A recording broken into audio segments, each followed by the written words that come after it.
रूस ने यूक्रेन की राजधानी कीव पर ड्रोन से खतरनाक हमला किया। साथ ही यूक्रेन भी लगातार रूस पर हमला कर रही है। रूस का यूक्रेन पर किया गया ये जो हमला है 2.5 वर्ष के युद्ध में यूक्रेन के शहरों पर किए गए सबसे बड़े हमलों में से एक है।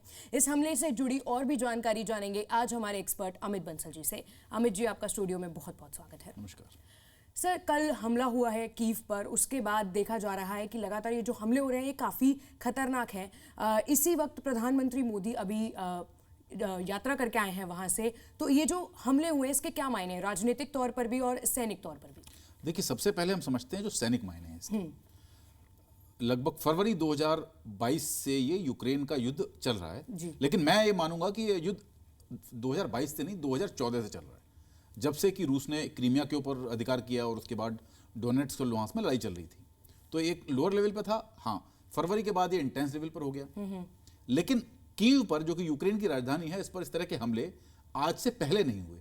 पहले हुए हैं, जब इनिशियल फेज था लड़ाई का 2022 में कुछ महीनों तक कीव पर लगातार बमबारी हुई और रोज कीव के अंदर बमबारी के सायरन बजते थे। बट उसके बाद एक छोटा सा लल पीरियड आ गया और रशिया ने अपने जो ऑब्जेक्टिव्स थे वो लिमिटेड कर लिए ईस्टर्न प्रोविंसेस तक।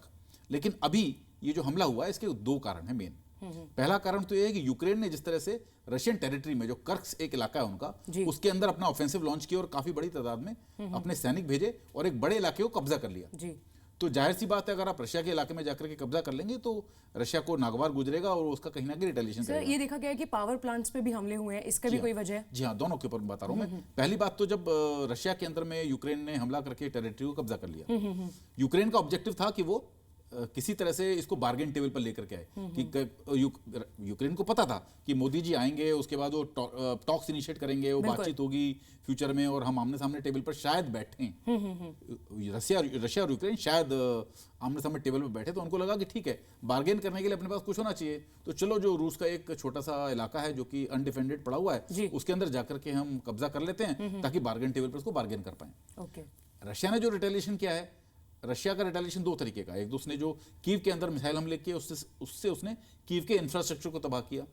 दूसरी बात, जब आप पावर प्लांट तबाह करते हैं तो पावर प्लांट तबाह करने से एक बहुत बड़े इलाके में बिजली नहीं रहती, बिजली नहीं होती है, घर गर्म नहीं हो पाते हैं, तो उससे जो वहां के नागरिक हैं उनके ऊपर साइकोलॉजिकल इंपैक्ट पड़ता है। तो वो मिलिट्री इंपैक्ट भी डाल रहा है, स्ट्रेटेजिक इंपैक्ट भी डाल रहा है और साइकोलॉजिकल इंपैक्ट भी डाल रहा है, ताकि कहीं ना कहीं जो यूक्रेन ने कर्स्क में हमले किए हैं तो वहां से यूक्रेन को विड्रॉ करने के बारे में सोचना पड़े। बिल्कुल। ये जो सर युद्ध चला आ रहा है 2.5 साल से, इसमें देखा जा रहा है नए नए हथियारों का इस्तेमाल किया जा रहा है। क्या दुनिया में होड़ शुरू हो गई है नए नए हथियारों को इस्तेमाल करने के लिए? ड्रोन हो गए, मिसाइल हो गए, सब यूज हो रहा है। देखिए, होड़ की तो मुझे पता नहीं, पर मैं ये कह सकता हूं दावे के साथ कि रूस और यूक्रेन की जो लड़ाई चल रही है, जो इनके बैटल ग्राउंड्स हैं, वो आज की डेट में दुनिया के नए नए हथियारों को, नई नई टेक्नोलॉजी को और नई नई बैटल स्ट्रेटजीज को टेस्ट करने का एक प्रयोगशाला बन चुकी है। बिल्कुल। दुनिया के साथ किसी भी हथियार की आप बात कर लीजिए, ड्रोन्स की बात कर लें वो वहां टेस्ट हो रहे हैं,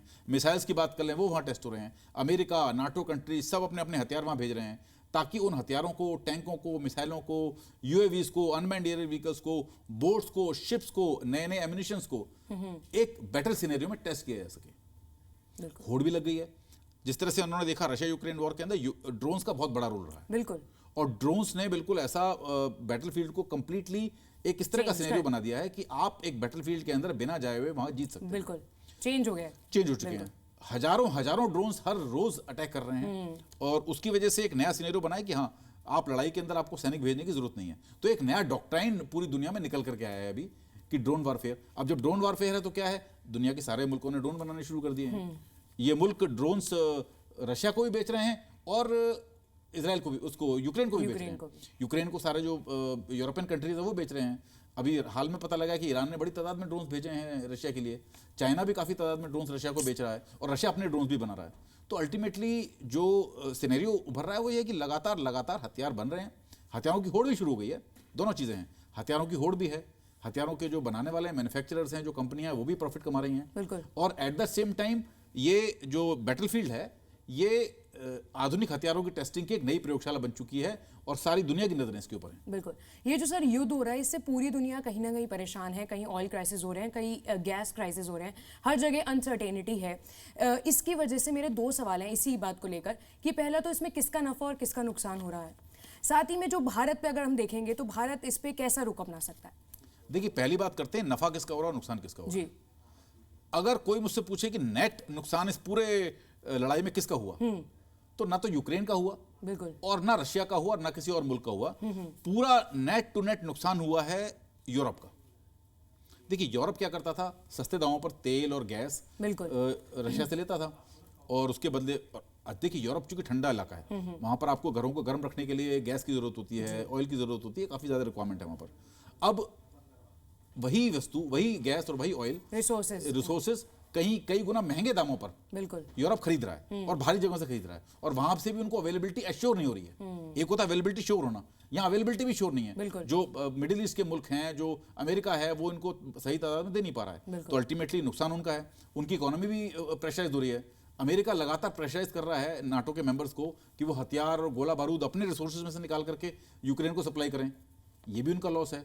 लगातार नाटो की तरफ से उनके मेंबर्स को पुश किया जा रहा है कि वो फाइनेंशियल हेल्प भी करें यूक्रेन की। ये भी अपने आप में एक दिक्कत है। तो अल्टीमेटली अगर किसी का लॉस हो रहा है तो वो है यूरोप। जी। नफा किसका है? देयर इज अ कोट, कहते हैं कि which is the big elephant in the house. बिल्कुल। तो जो big elephant in the house है इस समय में वो है अमेरिका। लड़ाई जो हो रही है वो अमेरिका की बॉर्डर्स पर तो नहीं हो रही है जी। ना, अमेरिका का इससे कोई लेना देना है। लेकिन अमेरिका इसको लगातार इफेक्ट कर रहा है। लड़ाई शुरू ही इस वजह से हुई क्योंकि अमेरिका ने इंस्टिगेट किया यूक्रेन को। जी। सारा कहीं ना कहीं कुछ है और मुझे लगता है कि शायद वो पुराने कोल्ड वार के सिनेरियो में जा रहे हैं धीरे धीरे, या कोल्ड वार का सिनेरियो खत्म ही नहीं हुआ है। बिल्कुल, वो लगातार चालू है और चल रही है स्थिति लगातार। तो America I think is the country जो कि स्ट्रेटेजिकली एक इंपॉर्टेंट हालत में है, नफे की हालत में है। रशिया भी नफे की हालत में है क्योंकि रशिया ने over the period of time, Russia को लगता है कि चलिए आप यूरोप नहीं खरीद रहा मेरा तेल, कोई बात नहीं। अमेरिका को लगा कि आप यूरोप को रोक देंगे, रशिया के ऊपर सैंक्शंस लगा देंगे, तो अगर रशिया अपना ऑयल नहीं बेच पाएगा तो रशिया घुटनों पर आ जाएगा।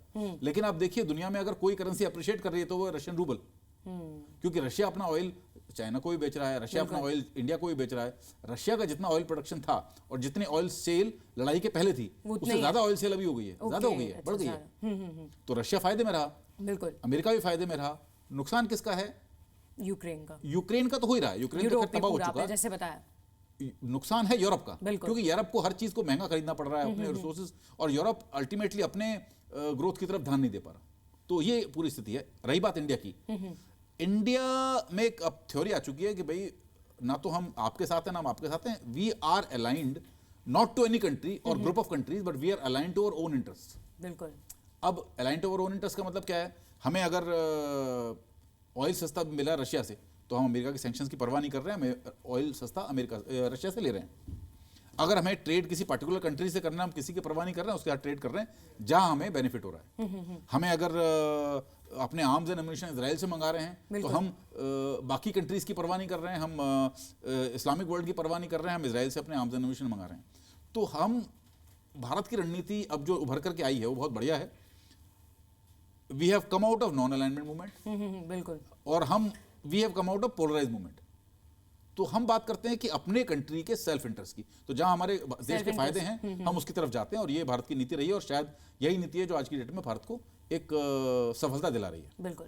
ये जो सर युद्ध चला आ रहा है 2.5 साल से हम देख रहे हैं, कोई मोड़ इस पे नजर नहीं आ रहा है, तो आपको क्या लगता है इसका कहीं अंत होगा? देखिए, अंत से पहले आपको ये समझना पड़ेगा कि रूस की स्ट्रेटेजी क्या है जी। रूस चाहता क्या है, रूस ने क्यों यूक्रेन पर हमला किया, बिल्कुल, बहुत और क्यों लगातार वो चीजों को कब्जा कर रहा है, बिल्कुल, और वो एक बड़ा नापातोला चाल चल रहा है। जब ये युद्ध शुरू हुआ था तो 3-4 महीने के बाद मैं एक डिस्कशन कर रहा था इस तरह चैनल पर, तो मैंने तब भी कहा था कि उन्होंने पूछा था कि युद्ध कब खत्म होगा जी। मैंने कहा युद्ध कभी खत्म नहीं होगा, और मैं आज भी ये कह रहा हूँ कि युद्ध कभी खत्म नहीं होगा। रशिया क्या चाहता है जी, आप ये समझने के लिए आपको कोल्ड वार के दौर में जाना पड़ेगा। कोल्ड वार के दौर में क्या हुआ? एक नाटो था, नॉर्थ अटलांटिक ट्रीटी ऑर्गेनाइजेशन, जो कि अमेरिका के साथ थी, और एक ईस्टर्न ब्लॉक था जो रशिया के साथ था जी। अब दोनों आपस में लड़ रहे थे। रशिया ने क्या किया कि एक नाटो के और अपने बीच में एक बफर स्टेट बनाया, ओके, जिनको कि ईस्टर्न ब्लॉक कंट्रीज बोलते थे। चेकोस्लोवाकिया हो गया, रोमानिया हो गया, पोलैंड हो गया, बल्गारिया हो गया, तो ये सारे के सारे कंट्रीज एज ए बफर थे ताकि रूस की जो डायरेक्ट सीमा थी वो नाटो कंट्रीज के हाथ नहीं लगती थी। तो अल्टीमेटली एक बफर था। तो अगर कल को अगर कोई लैंड एडवांस होता है, कोई लैंड अटैक होता है या कोई बड़ा तादाद में ऑफेंसिव होता है, तो रशिया वाज प्राइमरीली सिक्योर्ड। अब यहां पर स्थिति क्या हुई, पिछले कुछ सालों में लगातार यूक्रेन की जो गवर्नमेंट थी वो रशिया से एंटी हो चुकी थी, रशिया के खिलाफ हो चुकी थी जी, और लगातार नाटो के पास जा रही थी। बातें ऐसी हो रही थी कि यूक्रेन कल नहीं तो परसों शायद नाटो ज्वाइन कर लेगा जी। अमेरिका भी यूक्रेन को नाटो ज्वाइन कराने में बहुत ज़्यादा इंटरेस्ट था। तो अब अगर रशिया के बॉर्डर्स के साथ में एक नाटो कंट्री आ जाता है तो बफर का कॉन्सेप्ट तो खत्म हो गया। बिल्कुल।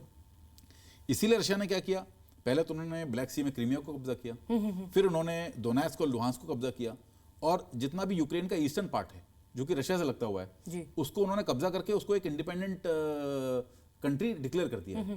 अब चाहे डोनेट्स्क हो, चाहे लुहांस्क हो, चाहे वो क्रीमिया हो, चाहे वो ज़ैपोरोजिया हो, अब ये जो स्टेट्स हैं ये स्टेट एक बफर का काम कर रहे हैं। जी।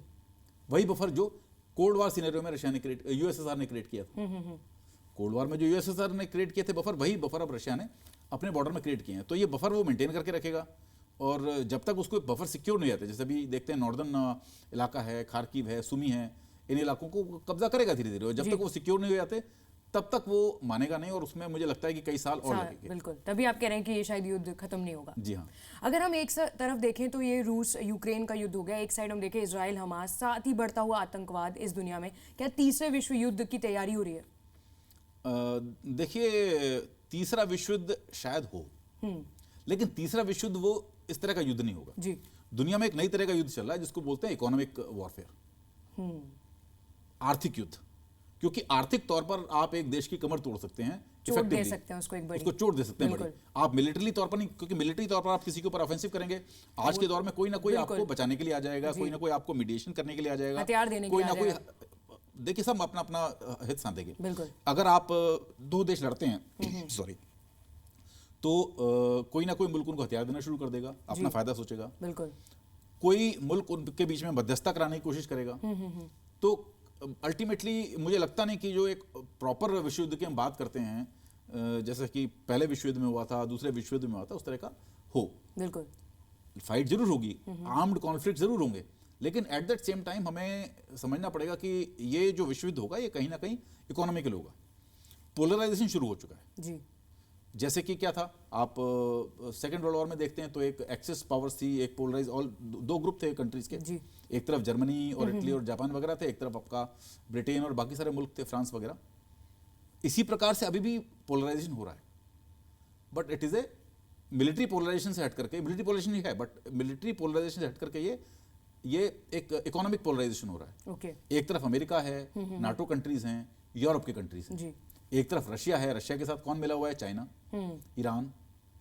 बिल्कुल। ठीक है, और बाकी काफ़ी सारे मुल्क हैं जो उसके साथ जुड़े हुए हैं। तो अल्टीमेटली एक अलग पोलराइजेशन बन रहा है जिसमें दो इकोनॉमिक, 3-4 इकोनॉमिक पावर साथ हैं। एक अलग पोलराइजेशन बन रहा है जिसमें अमेरिका साथ है। तो आने वाला विश्व युद्ध जो होगा शायद उसको हम आर्थिक विश्व युद्ध कह सकते हैं। जी। और उससे कोई भी अछूता नहीं रहेगा, चाहे भारत हो, चाहे अफ्रीकन कंट्रीज हो, चाहे साउथ एशिया हो, चाहे पैसिफिक हो, चाहे अमेरिका हो, चाहे यूरोप हो, चाहे कनाडा हो, कोई इससे बचा नहीं रहेगा। क्योंकि अगर आर्थिक मंदी आती है, आर्थिक कैटास्ट्रोफी आती है, जैसे कि आपने देखा 2009 में जो लेमन ब्रदर्स वाला कांड हुआ था अमेरिका में, उसके चलते मुझे लगता नहीं कोई देश छूता रहेगा। तो अगर कुछ होता है तो पूरे पूरे विश्व को इसके बारे में इसको झेलना पड़ेगा। बिल्कुल सर, आपने इस हमले से जुड़ी और जो आपने रशिया की स्ट्रैटेजी बनाई उस सब के लिए बहुत बहुत धन्यवाद। ऐसी और भी जानकारी के लिए देश और दुनिया की तमाम खबरों के लिए देखते रहें जी न्यूज़।